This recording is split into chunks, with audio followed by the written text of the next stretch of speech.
कपड़ा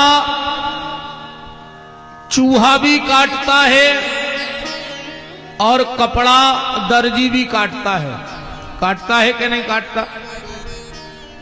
चूहे का काम भी है कपड़े को काटना और दर्जी का काम भी है कपड़े को काटना, पर अंतर है। चूहा जब कपड़े को काटता है तो कपड़े का बंटा झाड़ कर देता है, वो कपड़ा किसी काम का नहीं रहता। पर जब दर्जी उस कपड़े को काटता है तो उस कपड़े का उद्धार कर देता है। मतलब जिंदगी तो तुम्हें काटनी ही है। अब चाहे चूहे की तरह काट के इसको बंटा झाड़ कर दो और चाहे दर्जी की तरह काट के इस जीवन का उद्धार कर लो। काटना तो तुम्हें है। या तो तुम्हारी जिंदगी तमाशा बन जाएगी या फिर तुम्हारी जिंदगी तीर्थ बन जाएगी। तुम्हारे हाथ में है कि तुम्हें अपनी जिंदगी को तीर्थ बनाना है कि तमाशा बनाना है। कोशिश करिएगा कि ये जीवन तीर्थ बन जाए, क्योंकि ये बार बार मिलने वाला नहीं है। दुर्लभो मानसो देही देही नाम क्षण भंगुरा।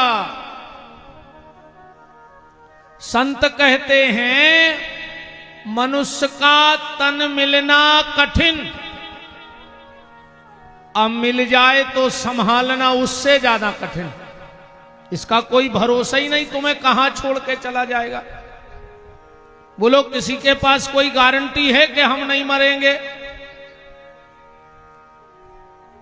देखो, इस दुनिया में सब झूठ हो सकता है, पर एक चीज सत्य है। मनुष्य का जन्म मिला है, कोई गारंटी नहीं कि तुम पढ़ लिख पाओगे कि नहीं पढ़ लिख पाओगे। गारंटी है कि मनुष्य बन गए तो पढ़ाई लिखाई जे हो। मनुष्य का जन्म मिला है तो कोई गारंटी नहीं कि तुम पैसा कमा पाओगे कि नहीं कमा पाओगे, कि है कोई गारंटी? मनुष्य का जन्म मिला है, ये कोई गारंटी नहीं कि तुम नाम कमा पाओगे कि नहीं कमा पाओगे। मनुष्य का जन्म मिला है, कोई गारंटी नहीं तुम्हारी शादी होगी कि नहीं होगी। बोलो, मनुष्य बन गए गारंटी है कि शादी हो जाए? तुम्हारी तो छोड़ो, ये देश के कई प्रधानमंत्री ऐसे भाई जिनको ब्याह नहीं भाव, तुम लक्कोन गिनती में रहे। देश के कई मुख्यमंत्री ऐसे भाई जिनकी शादी नहीं, भाई तुम्हारी गिनती का है। देश के कई राष्ट्रपति ऐसे भाई जिनकी शादी नहीं, भाई पर उनकी किस्मत बहुत अच्छी थी। एक के पति नहीं बने सो राष्ट्र के पति बन गए, पर ऐसी तकदीर अपनी तो है नहीं है। तो मनुष्य का जन्म मिला है, ये कोई गारंटी नहीं कि पैसा कमा पाओगे कि नहीं कमा पाओगे, नाम कमा पाओगे कि नहीं कमा पाओगे, शादी होगी कि नहीं होगी। पर एक गारंटी है, अगर मनुष्य का जन्म मिला है प्यारे तो मरोगे जरूर। ये 100% गारंटी है। मरना तो पड़ेगा, ऐसी कोई स्कीम नहीं बनी। ऐसा दुनिया का कोई वकील आज तक पैदा नहीं हुआ जो मौत के कोर्ट से मौत पे स्टे ऑर्डर लेके आ जाए। जानते हो आप लोग ऐसे किसी वकील को जो मौत के कोर्ट से, यमराज के दरवाजे से तुम्हारी मौत का स्टे ऑर्डर लेके आ जाए? तो मनुष्य का तन मिलना कठिन, मिल जाए तो संभालना उससे ज्यादा कठिन, और अगर संभल जाए तो भगवान में लगाना और ज्यादा कठिन। भगवान में मन लगाना सबसे ज्यादा कठिन है। तो प्यारे, अपने इस जीवन को तीर्थ बनाओ, अपने इस जीवन को तमाशा मत बनाओ। वरना गड़बड़ हो जाएगी बात। कोशिश करो कि जिंदगी मिली है तो भगवत भजन हो जाए, भगवान का नाम ले लिया जाए। खूब नाम जप को करो प्यारे, खूब नाम जप करो, यही तुम्हारे साथ जाना है, बाकी सब यहीं पड़ा रह जाएगा। नाम जप में कंजूसी मत करना, और आखिरी में नाम ही काम में आऊंगे, या भी बिल्कुल गारंटी है, और कुछ काम में नहीं आएगा, और कुछ काम में आने वाला नहीं है, नाम काम में आने वाला है। बात को यहां से समझो, जब हमारे यहां शादी होती है तो जितनी भीड़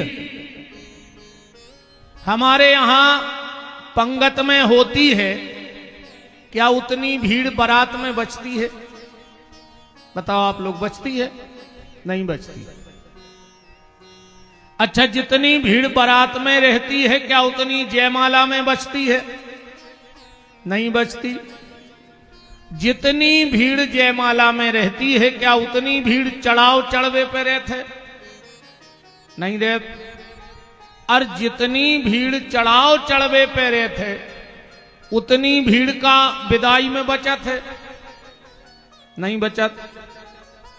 विदाई में लड़का अकेलो खड़ो हुई है और लड़की अकेली खड़ी हुई है, फिर कोई खड़ा नहीं होगा वहां। अब यही बात अपने जीवन में उतारो प्यारे, जब यहां की विदाई में कोई खड़ा नहीं हुआ, तो जिस दिन यहां से विदाई होगी उस दिन कौन खड़ा होगा? कोई खड़ा नहीं होगा। उस दिन तुम्हारे सत्कर्म ही तुम्हारे साथ रहेंगे, और कुछ तुम्हारे साथ रहने वाला नहीं है। ना ये पैसा काम में आएगा, ना ये पहुंच पकड़ काम में आएगी, सिर्फ तुम्हारा भजन तुम्हारे साथ रहेगा। इसीलिए भजन कर डालो, नाम ले डालो, खूब नाम जप करो। और नाम जप से देखो, सीधी सीधी बात यहां से समझो कि सब कुछ भगवान ही काम में आएंगे। जब द्रौपदी की साड़ी खिंची,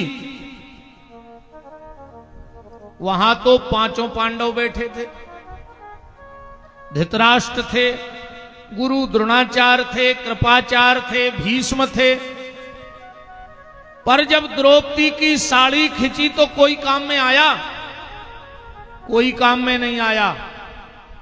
कौन काम में आया?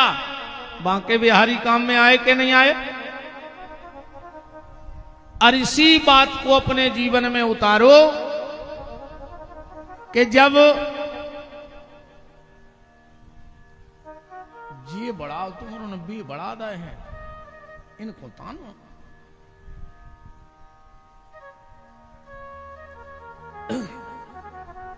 राम राम श्री राधे राधे राधे राधे।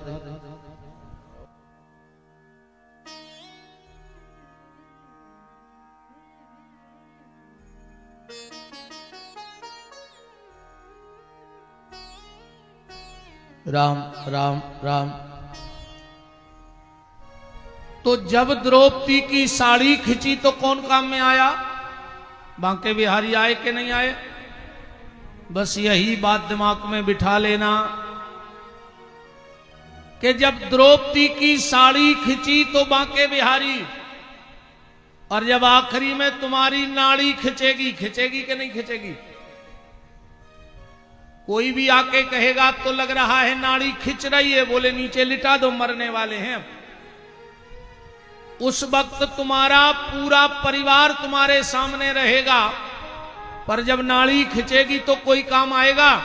फिर कोई काम नहीं आएगा, फिर तुम्हारा भजन ही काम आएगा। इसलिए मनुष्य तन मिला है तो नाम जप कर लो, नाम ले लो, जैसे बने वैसे ले लो, पर नाम ले लो ठाकुर जी का। कल आप लोगों ने शिव महापुराण के महत्व को सुना और शिव पुराण के महत्व में आपने कल की कथा में चंचुला और बिंदुक की कथा सुनी और देवराज नाम के ब्राह्मण की कथा सुनी। अनजाने में, जान के नहीं, धोखे से भगवान शंकर की कथा सुन ली तो शिवलोक की प्राप्ति हो गई। पर सुनी कैसे? बिल्कुल शुद्ध भाव से। भगवान की कथा को शुद्ध भाव से सुनना। ऐसे भजन से भी कछु नहीं होए। कई हरे राम हरे और घर में मुर्गा दारू धरे, सुखा कल्ले में हरे राम हरे। बताओ, ठाणे मुर्गा पटा रहे तुम। ऐसे हरे राम से कुछ नहीं होने। रघुपति राघव राजा राम, जैसो मौका ऊसो काम। ऐसे भजन से कोई मतलब नहीं निकलने। भजन में भगवान की सबसे पहली शर्त क्या है कि निर्मल मन। पहले भगवान को निर्मल मन चाहिए तुम्हारा। और निर्मल मन कैसे बनेगा? तन को साफ करने के मार्केट में कई साबुन हैं, पर क्या कहीं हटा में कोई ऐसा साबुन मिलता है जिससे मन साफ हो जाए? ऐसा आज तक दुनिया में कोई भी साबुन नहीं बना पाया जिससे व्यक्ति के मन की सफाई हो जाए। वो साबुन तो सत्संग है। अगर बीच बीच में सत्संग का साबुन लगाते रहे तो आपका मन भी साफ रहेगा। और अगर मन साफ नहीं तो तुम तो कछु कर ले, मर जज्जो गंगा में डूबे डूबे। 24 घंटा मंदिर में डरे रहो, कुछ नहीं होने। पहले मन साफ हो, अपने आप जीवन का आनंद बन जाएगा। राम को नेमी सारण की पावन भूमि में सूत जी यह कथा सुना रहे हैं। नेमी सारण की पावन भूमि में यह सूत जी कथा सुना रहे हैं। कल सारे नियम भी बताए कथा के, क्या करना चाहिए क्या नहीं करना चाहिए। सनकादिक ऋषियों ने प्रार्थना की कि भगवान ये बताओ, ये कथा प्रारंभ कहां से हुई? तो सूत जी महाराज कह रहे, ध्यान से सुनो। शिव महापुराण कहां प्रारंभ हुआ? धर्म क्षेत्रे महाक्षेत्रे कालिंद्री संगमे प्रयागे परमे पुण्यम लोकस्य वर्तमनि। प्रयाग में शिव महापुराण की कथा प्रारंभ हुई, जहां पर सरस्वती, यमुना और गंगा का मिलाप है। जहां तीनों नदियां मिल गई उसको संगम कहा गया। और वहीं शिव की कथा का प्रारंभ हुआ, जहां सरस्वती ज्ञान देती है। सरस्वती काहे की प्रतीक है? ज्ञान की। यमुना कर्म की प्रतीक है और गंगा उपासना की प्रतीक है। जब कर्म, ज्ञान और उपासना तीनों एक हो जाएंगे तो हमारे भीतर शिव तत्व प्रकट हो जाएगा। और शिव में से अगर एक मात्रा हटा दी जाए, आप शिव लिखो, सा छुटी ई की मात्रा और वाह सो बन जाए शिव। और उसमें से अगर ई की मात्रा हटा दो तो क्या बन जाएगा? सब। मतलब अगर इस मानव जीवन में से ईश्वर हट जाए, ईमान हट जाए, तो समझ लेना कि ये मानव जीवन सब है। तुम मुर्दे हो, तुम्हारे आने का कोई मतलब नहीं। हमने कल भी कहा था, फिर बता दें, जितने लोग सिर पे तौलिया टोपी पगड़ी लगाए हो निकाल लो। मैंने कहा था ना कल के शिव की कथा सिर पे कपड़ा डाल के नहीं सुननी है, वरना तुम्हारे संतान तुम्हारे कुल में कलंक लगाने वाली हो जाएगी। इसीलिए कभी भी सिर पे कपड़ा डाल के शिव जी की माताओं को नहीं है ये नियम, इनको भी बीच बीच में बताते जाएं। माताओं को तो 4 जगह खाली सिर जाना ही नहीं चाहिए, विशेष करके सुहागन और जिनके लल्ला बच्चा हो, बाल गोपाल हो, वो माताएं 4 जगह कभी खाली सिर न जाएं। सबसे पहले चाहे बेटी मायके में क्यों ना हो, जहां सूतक पातक हो गया हो, गमी हो गई हो, और 13 दिन तक अगर सुहागन नारी उसके घर जा रही है तो सिर पे कपड़ा डाल के जाए, वरना जीवन में उसके पति को बड़ा कष्ट भोगना पड़ेगा। जिसके यहां बच्चा हुआ हो 10 दिन तक अगर उनके घर जाओ तो सिर पे कपड़ा डाल के जाओ, वरना तुम्हारी संतान को जीवन में दुख भोगना पड़ेगा। अपने गुरु के पास, जिनसे तुमने गुरु मंत्र लिया हो, अगर तुम्हारे गुरुजी तुम्हें मायके में भी मिल जाए तो सिर पे कपड़ा डाल लो। और भगवान के मंदिर में और भगवान की कथा में कभी खुले सिर नहीं बैठना चाहिए। अब नो डाल लेता ना ऊपर है, कम गड़ रही हो इतने में तो पत्थरा पे गल जाते। अरे राम राम, पहले मजाल है कि सिर को पल्ला कंधा पे आ जाए, और आज मजाल है कि कंधा को सिर पे चलो जाए। तरक्की तो बहुत करी है अपन ने। अजब पूरी लुघरिया लगी फिल्मी गानों में। बहुत पहले एक गाना आओ तो ओढ़ेली चुनरिया तेरे नाम की, सब ठीक ठाक चल रहा हो तो फिर एक गाना बनो बीच में, सर की जो सर से वो धीरे धीरे सत्यानाश हो गई, धीरे धीरे लुघरिया लग गई पूरे में बिल्कुल।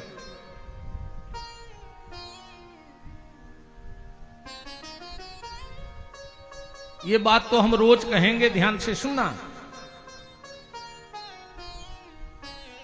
राम कहो,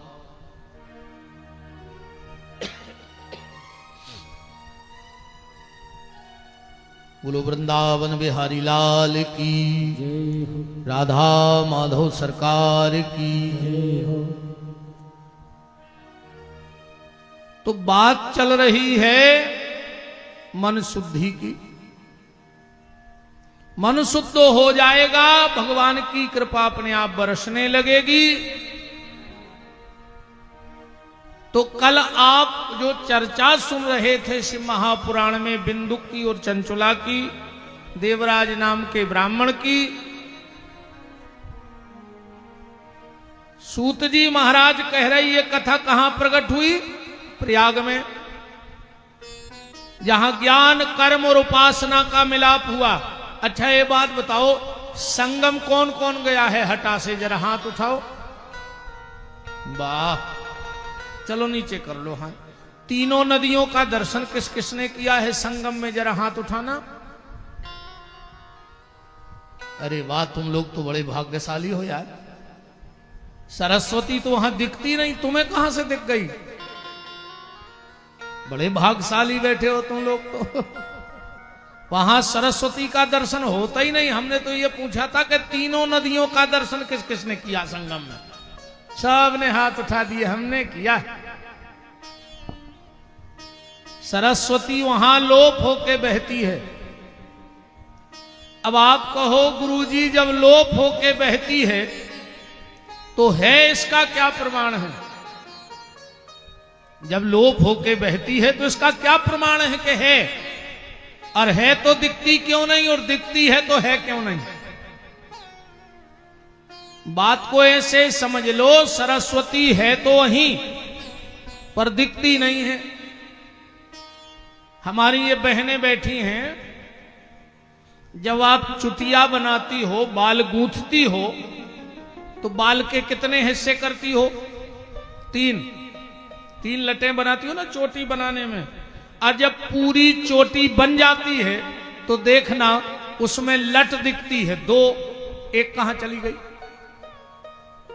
बनाई तो 3, हिस्से तो 3 किए थे, पर जब चोटी गुथ गई तो नजर आ रही है 2, एक कहां गई? वो दिख नहीं रही पर है वहीं। ऐसे ही सरस्वती दिख नहीं रही पर है वहीं। तो धर्म क्षेत्रे महाक्षेत्रे गंगा कालेन्द्र संगमे। सूत जी कह रहे हैं कि गंगा संगम पर शिव महापुराण की कथा प्रारंभ हुई और चर्चा आई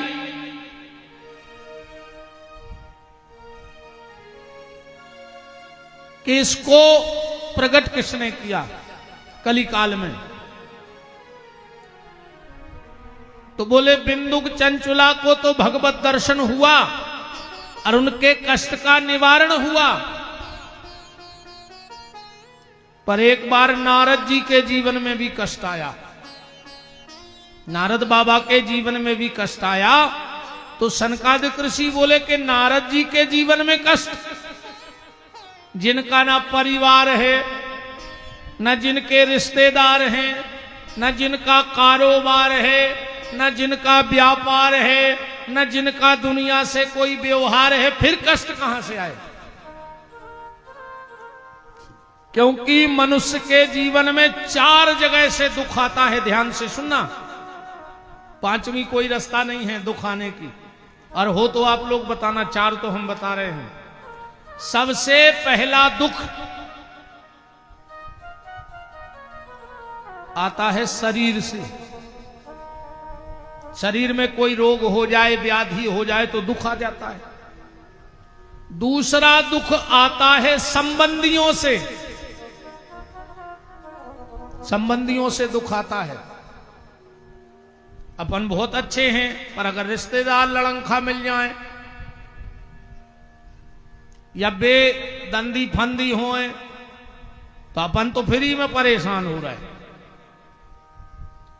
पहला दुख शरीर से, दूसरा दुख संबंधियों से, तीसरा दुख आता है संपत्ति से। संपत्ति भी दुख का कारण बन जाती है कभी कभी। और चौथा दुख आता है संतान से। 3 दुख आदमी फिर भी सह लेता है। संपत्ति का दुख, संबंधियों का दुख और शरीर का दुख। पर जो संतान से दुख मिलता है, औलाद के सामने बड़े से बड़ा फौलाद भी टूट जाता है। औलाद के दुख के सामने बड़े से बड़ा फौलाद व्यक्ति भी टूट जाया करता है। तो अब नारद जी के तो कुछ नहीं है, फिर भी दुख आ गया। न परिवार है, न कारोबार है, न व्यापार है, न व्यवहार है, फिर भी दुख आ गया। अब इसको ऐसे समझना कि दुख तो जीवन में आएगा। दुख तो जीवन में आएगा। और ये इतना बेशरम मेहमान है दुख, इतना बेशरम मेहमान है दुख, इतना बेशरम मेहमान है दुख के आएगा। तुम लाख भगाओ फिर भी ये तुम्हारे घर में आएगा। तुम अगर दरवाजा बंद कर दोगे ये खिड़की में से आ जाएगा। तुम खिड़की लगा दोगे ये जमीन पटा के आ जाएगा। तुम हाट कोट करवा दोगे ये छप्पर पटा के आ जाएगा। तुम स्लिप डलवा दो ये नल की टोटी में से आ जाएगा। पर आएगा तुम्हारे घर में दुख। दुख तो आएगा। पर बात यह है कोई कोई दुख से निपट लेता है। बहुत गहराई से समझना मेरी इस बात को। कोई कोई दुख से निपट लेता है और किसी किसी को दुख निपटा देता है। अब तुम क्या चाहते हो? दुख तुम्हें निपटा दे के तुम दुख से निपटोगे? फैसला तुम्हारे हाथ में है। और ऐसा नहीं कि दुख गरीब लोगों को आता है। अरे दुख तो बड़े बड़े लोगों के जीवन में भी आता है। क्या भगवान कृष्ण के जीवन में दुख नहीं आया? क्या राम के जीवन में दुख नहीं आया? अरे बहुत बड़े आदमी के बच्चा हो जाए तो डीजे बजता है, फटाके फूटते हैं, बतासे बटते हैं, उत्सव होता है। गरीब से गरीब व्यक्ति के यहां भी अगर बच्चा हो तो वो थाली तो बजा ही लेते। कछु ने हुई के घरे तो एक थाली में डंडा से ठोका ही दे। और अगर थाली भी नहीं होगी उसके घर में तो ताली तो बजा ही ले है। बच्चा के जन्म पे बजाएगा कि नहीं बजाएगा? पर जब भगवान कृष्ण का जन्म हुआ तो जेल में ना तो कोई थाली बजाने वाला था और कंस के डर से ना कोई ताली बजाने वाला था। जिनका जन्म ही इतने दुख में हुआ हो तो हम तो मनुष्य, हमारे जीवन में तो दुख आएगा। ऐसा हो ही नहीं सकता कि हमारे जीवन में दुख न आए, आएगा। पर बात तब है जब तुम दुख से निपट लो, तुम्हें दुख निपटा ना दे, वरना तो गड़बड़ हो जाएगा। प्यारे राम को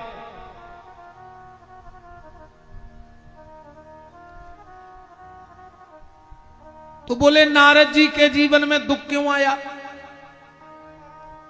और नारद जी का दुख दूर कहां हुआ?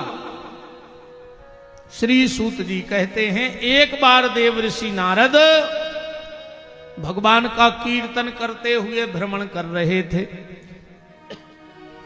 श्रीमन नारायण नारायण नारायण, श्रीमन नारायण नारायण नारायण। तुम्हारे भी कल्ले रे कर रही तने चामरे को ठोक ले का कर हो। लूघरा घलने में कुछ काम के नोइया हो, कहूं यही काम में आ जाते कि मोड़ी मोड़ों से कह देते कि खाल पटा लीजो।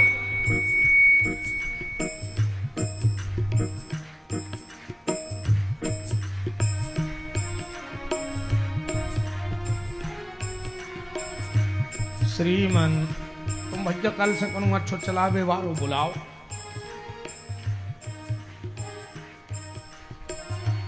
श्रीमन नारायण नारायण नारायण, श्रीमन नारायण नारायण नारायण, भजमन नारायण नारायण नारायण, भजमन नारायण नारायण नारायण, लक्ष्मी नारायण नारायण नारायण, लक्ष्मी नारायण नारायण नारायण, बद्री नारायण नारायण नारायण, बद्री नारायण नारायण नारायण,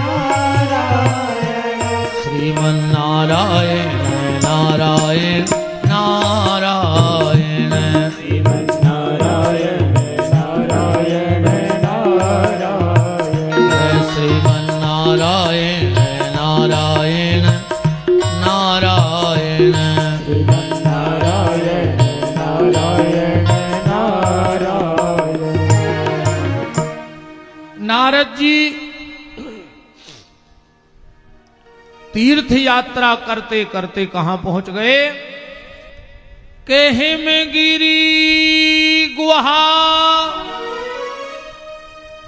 एक अति पावन, बह समीप सुर सरी सुहावन।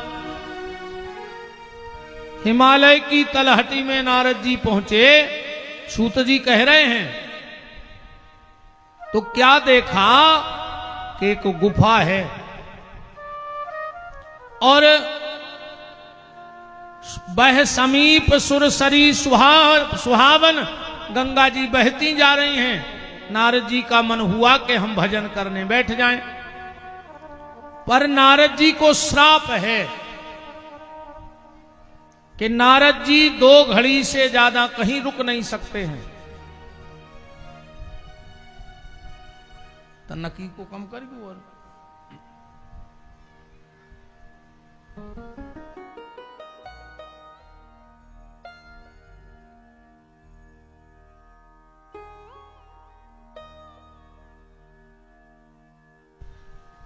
राम राम। नारद जी को श्राप है। किसने दिया श्राप? राजा दक्ष ने। ए भैया हरो इतने चिड़ी जाओ खेल बे नोइया आए रोकियो भज्जा ने मोणी मोणो को।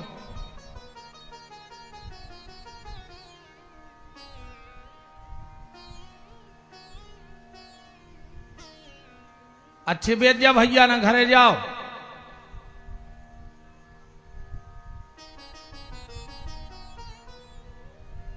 बेच जाते हो बीच बीच में। इकट्ठे ने भी 18 ने भी तो खेल देखो भी लोग के बैठ गए होते।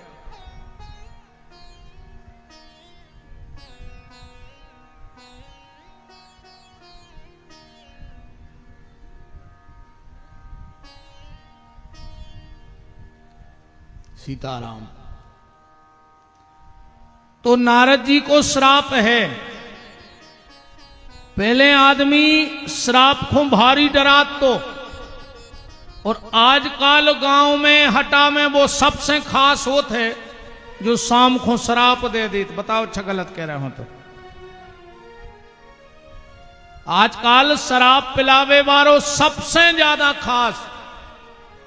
और आजकल नए नए लड़कों की दोस्ती भी ऐसा ही चल रही।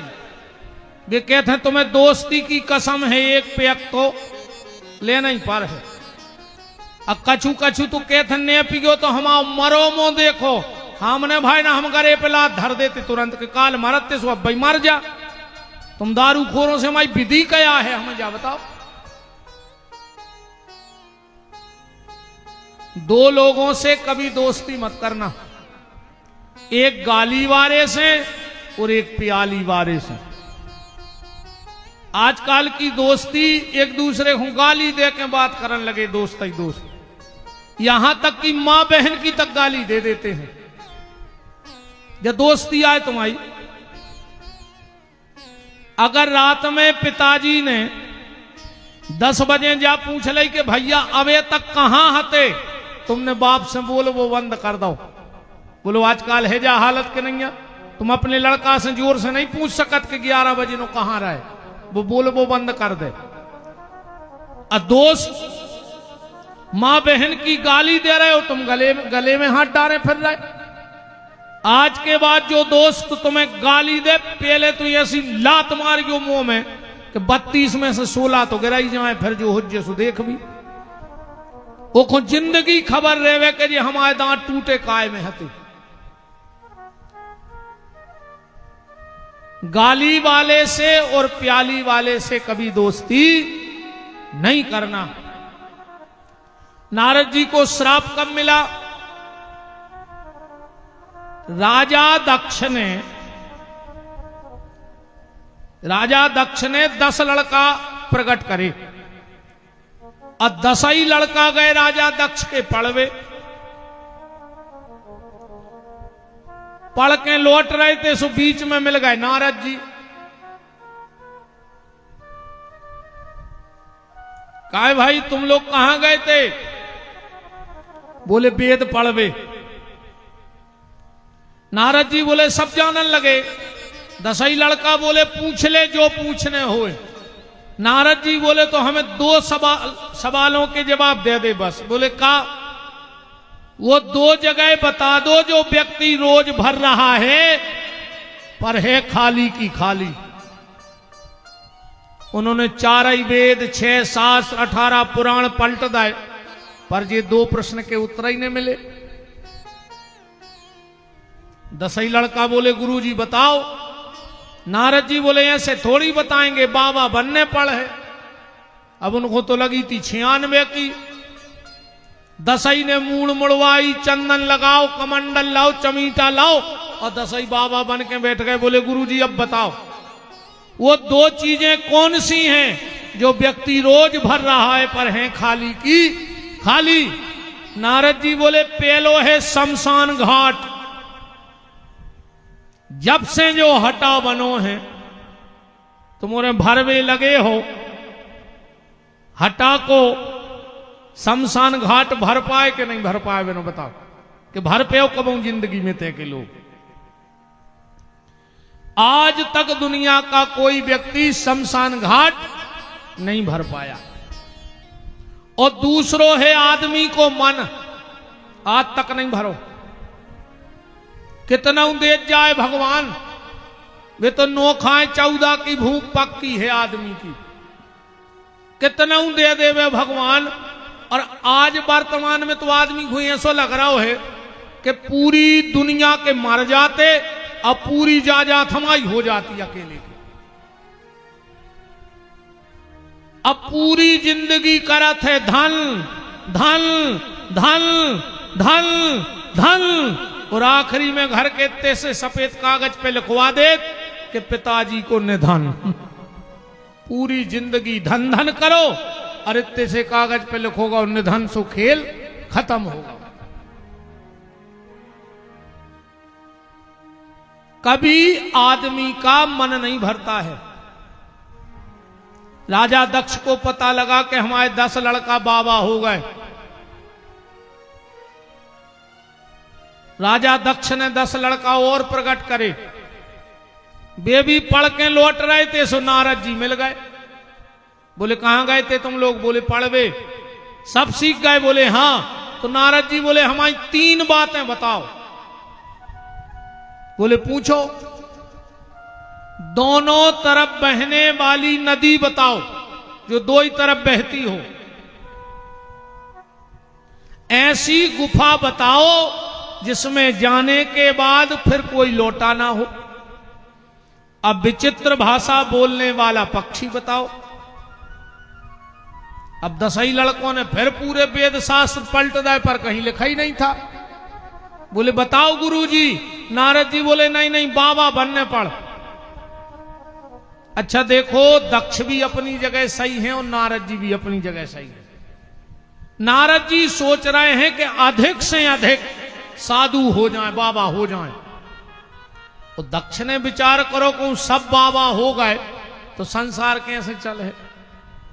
क्योंकि संसार को चलाने के लिए दोनों की आवश्यकता है। साधु की भी आवश्यकता है और संसारी की भी आवश्यकता है। साधु का काम है समाज को शिक्षा देवे और संसारी का काम है कि साधु को भिक्षा देवे। और दोनों रास्ते पहुंचने भगवान तक हैं। चाहे संसार के धर्म को निभाते हुए भगवत भजन करो और चाहे सन्यास धर्म को निभाते हुए। और हमें तो ये लगता है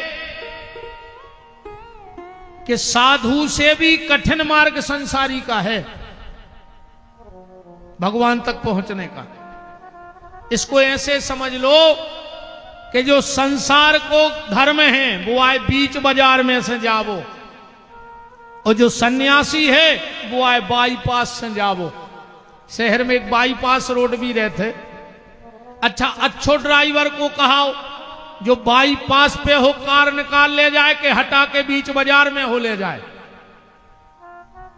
जो बीच बाजार में गाड़ी निकाल के ले जाए वो कुशल ड्राइवर माना जाएगा। नारद जी ने कहा बताओ ये 3 बातें हमारी।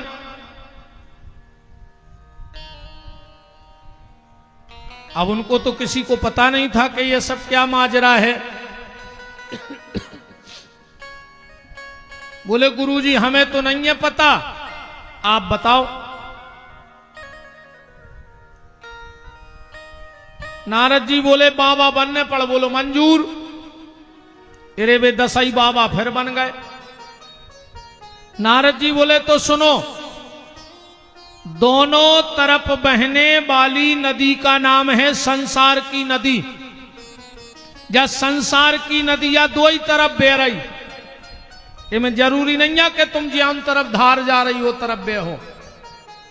अच्छे कर्म कर ले तो परमात्मा की तरफ चले हो, जीवन से मुक्त हो जाए।